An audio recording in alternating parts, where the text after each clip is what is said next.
Good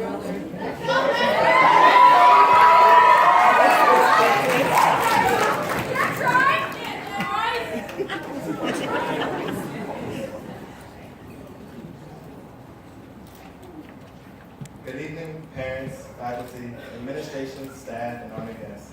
My name is Jarice II, and I am a soon-to-be alumni tech major.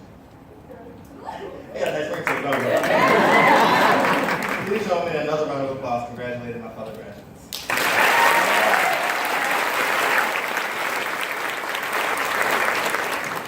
I would also like to thank my amazing family and God for being with me every step of the way through my journey. And a special shout out to my mom. Thank you for everything. I really love you. Before I continue, I must apologize to the parents, however, because this speech was written while listening to Taylor Swift's 1989, J. Cole's Forest Hill Drive, and other modern, or should I say contemporary artists. Thank you, Dr. C. You're welcome.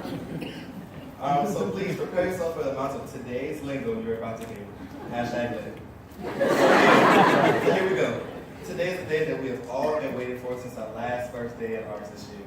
To quote the sixth god, 10-time Grammy winner Drake, he said in his song Unthinkable, "You know life is what we make it, and the chance is like a picture. It'd be nice if you just take it." That's exactly what I plan to do.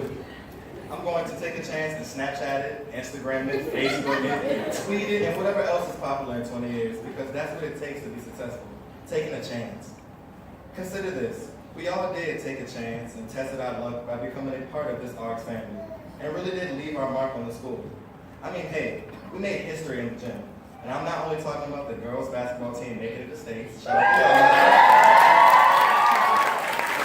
But let's not forget, we were one of the first classes to beat the Saints at the fall pep rally. I mean, no one saw that coming, but we did it. Those are just two things we've done as a family. And I'm sure if you ask each graduate, they'll have their own family story. Looking back, we arrived at arts on the first day of freshman year feeling different emotions. Some scared, others eager, and those wishing to go back to their home schools where we all know none of us actually fit in. As freshman year continued, some of us experienced our first academic defeat at the hands of the infamous Stone King test. And as we saw, all we heard is the laughing of a gentleman as a Star Wars Imperial March theme song played through the museum we call a classroom. But even through this defeat, we stayed together and lifted each other up. Before you know it, the seemingly endless bus rides in the morning became a cram session instead of a sleep session. I promise, we did learn our lesson.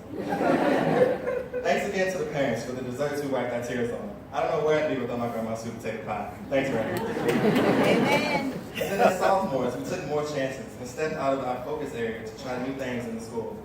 In a matter of a semester, I became Aristotle and Picasso's pupil, and had only been through a semester of drawing one. However, if you know Mr. Bartlett, then you know it wasn't hard to become a philosopher as you drew hands. Then junior year came around and we could smell our diplomas in the oven. Many of us had a battle with English 11cc, or was it a long one? But one thing I took from the class was Bartleby's famous saying, "I prefer not to."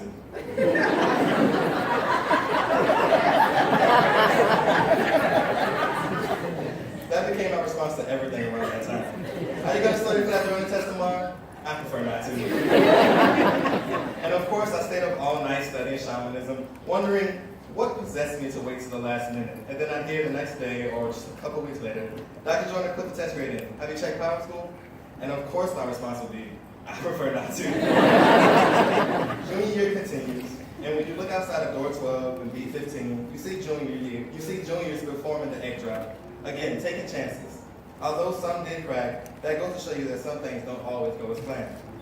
We aren't made perfect. We are made to experience life and mess up along our journey.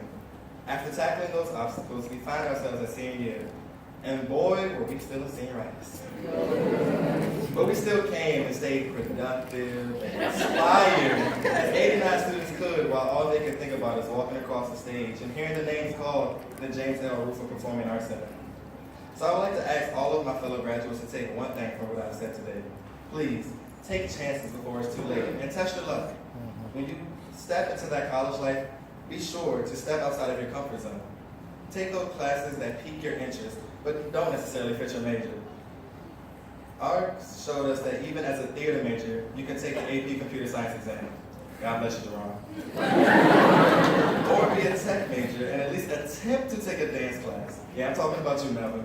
So take that class that addresses the Finding Nemo characters on a psychological level, or the class that talks about science of magic and Harry Potter, and any other class you want, and then drop it, because it wasn't all what you expected. And when your parents ask what happened, just say this: it was a learning experience and gave me a new outlook on life. There's no way they can be mad at that.